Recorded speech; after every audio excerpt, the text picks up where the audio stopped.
نحمده ونصلي ونسلم على رسوله الكريم اما بعد فاعوذ بالله من الشيطان الرجيم بسم الله الرحمن الرحيم وذكر فإن الذكرى تنفع المؤمنين آمنت بالله صدق الله العظيم وقال الله تعالى في شان حبيبه في الكلام المجيد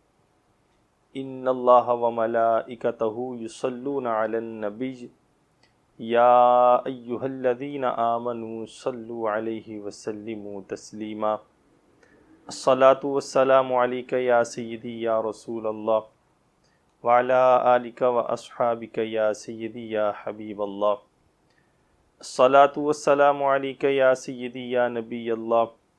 وسلم علیک وعلی آلک واصحابک یا سیدی یا خیر خلق اللہ۔ ناظرین گرامی قدر، آپ کے علم میں ہے کہ ڈاکٹر اشرف آصف جلالی صاحب ان کے ایک بیان میں سیدہ زہرا سلام اللہ علیہا ان کی طرف لفظ خطا کی نسبت کی گئی اور یہ کہا گیا کہ سیدہ زہرا سلام اللہ علیہا خطا پر تھیں، تو ان کا جو یہ جملہ تھا اس پر علماء اہل سنت نے آوازوں کو بلند کیا اور یہ کہا کہ آپ اپنے اس جملے سے رجوع کریں، لیکن جلالی صاحب نے اپنے اس جملے سے رجوع کرنے کے بجائے اس پر دلائل دینے شروع کیے، اور وہ دلائل بھی ایسے کہ جو ان کے دعویٰ کے مطابق نہ تھے، اور یہاں تک کہ انہوں نے اس میں اپنا خود ساختہ قاعدہ بھی گھڑ لیا۔ تو ہمارے استاد محترم شیخ الحدیث و تفسیر حضرت علامہ مولانا فضل رسول صاحب رضوی، انہوں نے جلالی صاحب کے اس جملہ پر علمی گرفت کی، تو چاہیے تو یہ تھا کہ جلالی صاحب ہمارے استاد محترم کی علمی گرفت پر عالمانہ تبصرہ کرتے، کوئی علم سے لبریز کوئی جواب ارشاد کرتے، لیکن انہوں نے ایسا نہیں کیا اور کافی عرصہ گزر گیا۔ اسی بات کے ہم منتظر رہے کہ وہ کی جواب ارشاد فرمائیں گے، لیکن کوئی 7 ماہ کا تقریباً عرصہ گزرنے کے بعد انہوں نے اپنے ایک شاگرد کو آگے کیا، اور اس شاگرد نے ہمارے استاد محترم کے ساتھ جو بھی بذریعہ ویڈیو کلام کیا، اس میں ہمارے استاد محترم کی طرف نازیبا الفاظ کی نسبت کی گئی، جبکہ ہمارے استاد محترم کی معمولی شخصیت نہیں ہے۔ وقت کے محدث ہمارے نانا حضور محدث کبیر علامہ غلام مسعود رضوی رحمۃ اللہ تعالی علیہ، ان کی ذات کسی تعارف کی محتاج نہیں ہے۔ بڑے بڑے علماء اساتذہ ان کے شاگرد ہیں۔ وہ ہمارے استاذوں کے بارے میں فخر سے فرمایا کرتے تھے کہ جس نے بھی درس نظامی پڑھنی ہو وہ مولانا فضل رسول صاحب کے پاس جہانیہ منڈی جا کر پڑھے، اور اس کے برعکس جلالی صاحب کا معاملہ یہ ہے کہ ان کے استاذ محترم قبلہ ظہور احمد جلالی صاحب، جب ان کے سامنے یہ معاملہ پیش کیا گیا اور ان سے یہ کہا گیا کہ جلالی صاحب اس بات پر بضد ہے، تو قبلہ ظہور احمد جلالی صاحب اس بات پر آبدیدہ ہوئے اور فرمانے لگے کہ ڈاکٹر جلالی صاحب ایک زخمی سانپ کی طرح ہے کہ جب ان کو کوئی حق بات کہتا ہے تو یہ اس کو کاٹنے کو دوڑتے ہیں۔ بہرحال یہ تعارف تھا ہمارے استاد محترم کے علمی مقام، علمی حیثیت کا، اور جلالی صاحب کے جو مقام ان کے ضد کی وجہ سے ان کے استاد محترم کی نظر میں تھا۔ جلالی صاحب کے شاگرد نے فواتح الرحمود کی عبارت ہمارے استاذوں کے جواب میں بڑے زور و شور کے ساتھ ذکر کی اور اپنا سارے کا سارا زور اسی بات پر صرف کر دیا کہ فواتح الرحموت میں جو کما وقع ہے وہ ہمارے استاذوں نے نہیں پڑھا، اور اس میں یہ جواب تھا، یہ ساری بات کا جواب تھا، اس طرح کے الفاظ کے۔ تو یہ ساری کی ساری تفصیل اور اس کا مدلل جواب میرے ہر دل عزیز دوست مناظر اسلام حضرت مولانا محمد قاسم رضوی صاحب مدرس دارالعلوم حبیبیہ رضویہ جہانیہ منڈی کہ جو ہمارے استاذ محترم کے شاگرد رشید بھی ہیں، اور مولوی حمداللہ تک ہمارے استاذ محترم سے یہ پڑھ چکے ہیں، اور ہم اکٹھے ہی اپنے استاذ محترم سے جامعہ محدث اعظم میں پڑھا کرتے تھے۔ تو بہرحال جو اعتراضات ہمارے تھے ان میں سے ایک کا بھی جواب نہ جلالی صاحب دے سکے، نہ جلالی صاحب کا شاگرد دے سکا۔ جلالی صاحب کے شاگرد ان کی باتوں کے جواب تو میرے دوست دیں گے، لیکن میں یہ اختصاراً یہ بات کرتا چلوں کہ جو اعتراضات ہمارے تھے اگر جلالی صاحب نے نہیں پڑھے، نہیں سنے، یا انہوں نے گوارا نہیں کیا کہ ان کی شایان شان نہیں کہ کوئی ان پر اعتراض کرے، تو میں اختصاراً وہ اعتراضات ذکر کر دیتا ہوں۔ اگر کنز العلماء کے پاس وقت ہو یا ان کے پاس کوئی جواب ہو ہمارے استاذوں کی علمی گرفتوں کا، تو ہم اس کا انتظار کریں گے۔ پہلا اعتراض جو ہمارے استاذ محترم کا جلالی صاحب پر تھا وہ یہ تھا کہ آپ نے جو ایک خود ساختہ قاعدہ گڑھا ہے کہ ان الامکان اذا کان متعلقا بالماضی کان مستلزما للوقوع، ہمارے استاذ محترم نے یہ چھوٹا سا سوال کیا تھا کہ آپ کا جو یہ قاعدہ ہے اس کا چھوٹی سی کتاب میں بھی کوئی حوالہ ہے تو وہ حوالہ ہمیں بتا دے۔ لیکن افسوس کے ساتھ کہنا پڑتا ہے کنز العلماء لقب کے حامل ڈاکٹر جلالی صاحب نے 7 ماہ گزرنے کے باوجود بھی ہمارے استاذ محترم کے ایک اس چھوٹے سے اعتراضات کے جو حوالے پر مبنی تھا اس کا بھی جواب نہیں دیا، حالانکہ جلالی صاحب بڑے فخر کے ساتھ اپنی لائبریری کتابوں کا ذکر کرتے ہیں اور پھر اس میں حوالہ جات کی بھی کثرت کا ذکر کرتے ہیں، لیکن حیران کن بات یہ ہے کہ اس ایک چھوٹے سے قاعدے کو انہوں نے خود ذکر کیا ہے اس کا حوالہ وہ پیش نہیں کر سکے۔ ہمارے استاذ محترم نے جو اعتراض جلالی صاحب پر کیا، دوسرا اعتراض وہ یہ تھا کہ حضور سیدی اعلی حضرت مجدد دین و ملت الشاہ امام احمد رضا خان فاضل بریلوی رحمۃ اللہ تعالی علیہ، ان کے فتاوی رضویہ شریف جلد 15 صفحہ 345 سے جلالی صاحب نے اپنے اس خود ساختہ قاعدے کی دلیل کے طور پر اعلی حضرت رحمۃ اللہ تعالی علیہ کی عبارت کو پیش کیا تھا۔ ہمارے استاذ محترم نے اس عبارت کا صحیح مفہوم وہ سمجھایا، اور اعلی حضرت رحمۃ اللہ تعالی علیہ کا اس عبارت کو ذکر کرنے کا مقصود کیا تھا وہ ذکر کیا۔ تو چاہیے تو یہ تھا کہ جلالی صاحب کے نزدیک اگر ہمارے استاذ محترم ان کی تشریح صحیح نہیں ہے تو اعلی حضرت رحمۃ اللہ تعالی علیہ کی عبادت جو انہوں نے دلیل کے طور پر پیش کی ہے اس کا وہ خود ذکر کر دیتے، لیکن افسوس کے ساتھ کہنا پڑتا ہے کہ جلالی صاحب نے 7 ماہ گزرنے کے باوجود بھی ہمارے استاذوں کی اس علمی گرفت کا کوئی جواب نہیں دیا۔ ہمارے استاذ محترم کا جو تیسرا اعتراض تھا وہ یہ تھا کہ جو قاعدہ آپ نے ذکر کیا ہے اور اس قاعدے کی دلیل میں فتاوی رضویہ شریف کی جو عبارت پیش کی ہے اس سے یہ بات لازم آتی ہے کہ مخلوق کی صفت کو خالق کی صفت پر قیاس کرنا جائز ہے،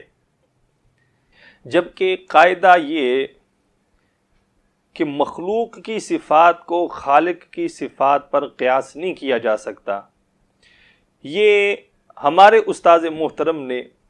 مثال دے کر بھی واضح کیا، اور جلالی صاحب کو اس پر توجہ دلائی، لیکن افسوس کے ساتھ کہنا پڑتا ہے کہ جلالی صاحب نے ہمارے استاذ محترم کے اس علمی گرفت کا بھی کوئی جواب نہیں دیا، بلکہ 7 ماہ تک خاموشی اختیار کیے رکھی، اور 7 ماہ کے بعد اپنے ایک شاگرد کو صرف ایک چھوٹی سی بات دے کر سامنے پیش کر دیا۔ ہمارے استاذ محترم نے جو چوتھا اعتراض تھا وہ ذکر فرمایا کہ جو آپ نے اپنی دلیل کے طور پر سیدی اعلی حضرت رحمۃ اللہ تعالی علیہ کے فتاوی رضیہ شریف کی عبارت کا ذکر کیا ہے، تو ہمارے استاذ محترم نے اس پر ایک چھوٹا سا سوال کیا تھا اور فرمایا تھا کہ ایک خاص کے ثبوت سے دوسرے خاص کا ثبوت لازم نہیں آتا۔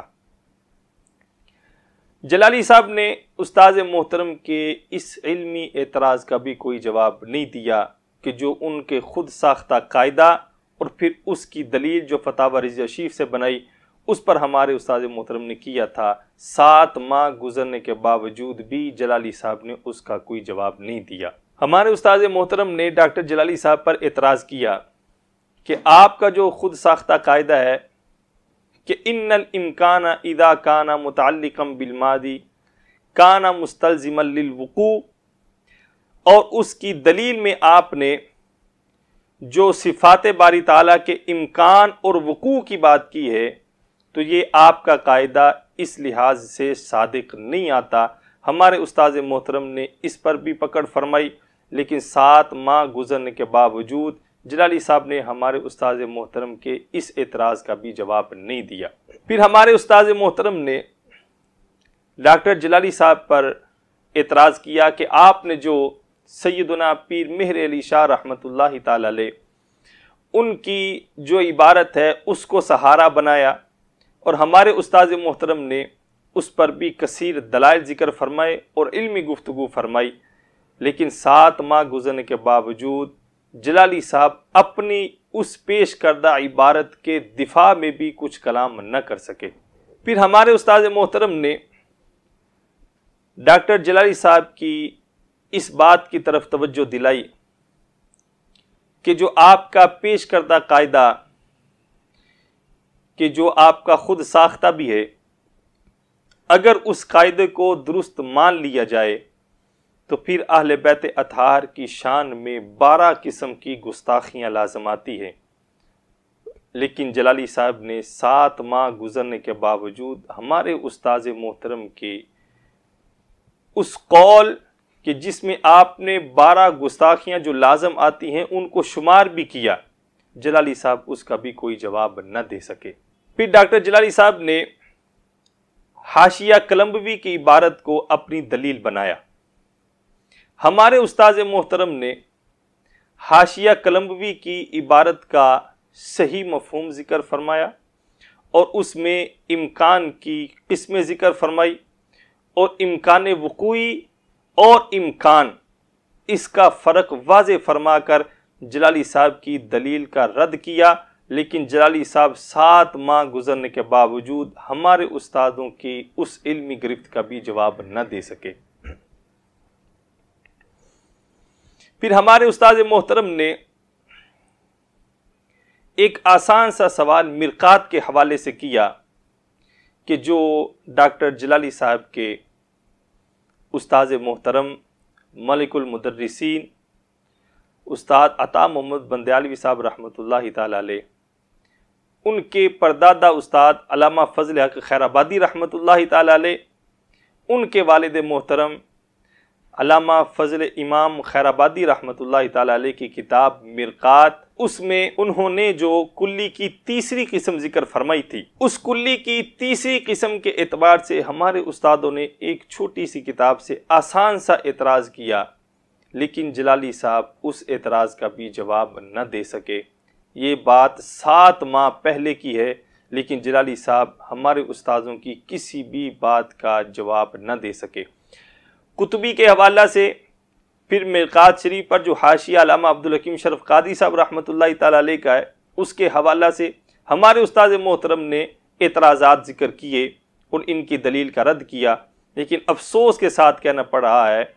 کہ ڈاکٹر جلالی صاحب نے 7 ماہ گزرنے کے باوجود بھی ہمارے استاذ محترم کی کسی بھی دلیل کا جواب نہیں دیا، اور 7 ماہ کے بعد اپنے ایک شاگرد کو آگے کر دیا، اور اس نے بھی جو بات کی اس میں توہین زیادہ ہے اور بات کم ہے۔ فواتح الرحمود کی عبارت پر بڑے زور و شور کے ساتھ وہ وقت صرف کرتا ہوا نظر آتا ہے، لیکن حقیقت بات یہ ہے کہ یہ بات وہ بھی جانتا ہے کہ نہ اس کو اعتراض کا پتہ ہے جو ہمارے استاذ محترم نے کیا، نہ ہمارے استاذ محترم کی علمی گرفتوں کا اسے پتہ ہے، اور نہ ہی اسے یہ پتہ ہے کہ میں نے کس اعتراض کا کون سا جواب دینا ہے۔ 7 ماہ کے بعد ابھی جو میں نے یہ اعتراضات ذکر کیے ہیں، یہ میں نے چند ایک اعتراضات ذکر کیے ہیں۔ اگر استاذ محترم کے جو ویڈیو بیانات ہیں اگر ان کو سنا جائے تو کثیر اعتراضات ہیں جو ہمارے استاذ محترم نے ڈاکٹر جلالی صاحب کے دعویٰ پر اور دلیل پر ذکر کیے تھے، لیکن 7 ماہ گزرنے کے باوجود ڈاکٹر جلالی صاحب کسی بھی قسم کا جواب دینے سے عاجز رہے۔ اب جلالی صاحب یا تو جواب ان کے پاس نہیں ہے، اور حقیقتاً بات بھی ان کے پاس جواب نہیں ہے، کیونکہ اگر ان کے پاس جواب ہوتے تو جیسے دوسروں کو للکارتے ہیں اور جواب ذکر کرتے تو ہمارے استاذ محترم کو بھی جواب دے دیتے، لیکن ان کے پاس جواب نہیں ہے۔ انہوں نے اپنے شاگرد کو آگے کیا، جس کی وجہ سے ہم نے اپنے استاذ محترم کے دفاع میں یہ ہم نے اپنے پر واجب سمجھا کہ ہمارا یہ حق ہے کہ جیسے جلالی صاحب کے شاگرد نے، ایک چھوٹا طالب علم ہے، اس نے ہمارے استاذ محترم پر اعتراض کرنے کی کوشش کی ہے اور ہمارے استاذ محترم کو ایسے ایسے الفاظ کہے ہیں، بخدا اگر ہمارے استاذوں کی تربیت نہ ہوتی، وہ ہمیں منع نہ فرماتے، تو جس زبان میں اس نے کلام کیا ویسی زبان میں ہم بھی کلام کر سکتے تھے، لیکن یہ ہمارے استاذ محترم کی تربیت ہے کہ ہم ایسے کلام کر رہے ہیں۔ تو میں امید کرتا ہوں کہ جلالی صاحب ہمارے استاذوں کے جوابات ارشاد فرمائیں گے۔ اگر ان کے پاس جوابات نہیں ہیں تو ایک مخلصانہ مشورہ یہ ہے کہ وہ اپنے قول سے رجوع کریں، اور یہی ان کے لیے دنیا میں بھی بہتر ہے اور آخرت میں بھی بہتر ہے۔ باقی میدان سجا ہوا ہے، اگر شاگرد آنا چاہیں وہ شاگرد آ جائیں، اگر جلالی صاحب آنا چاہیں تو جلالی صاحب آ جائیں، ہم ہمہ وقت تیار رہیں گے۔ وما علیہ الا البلاغ المبین۔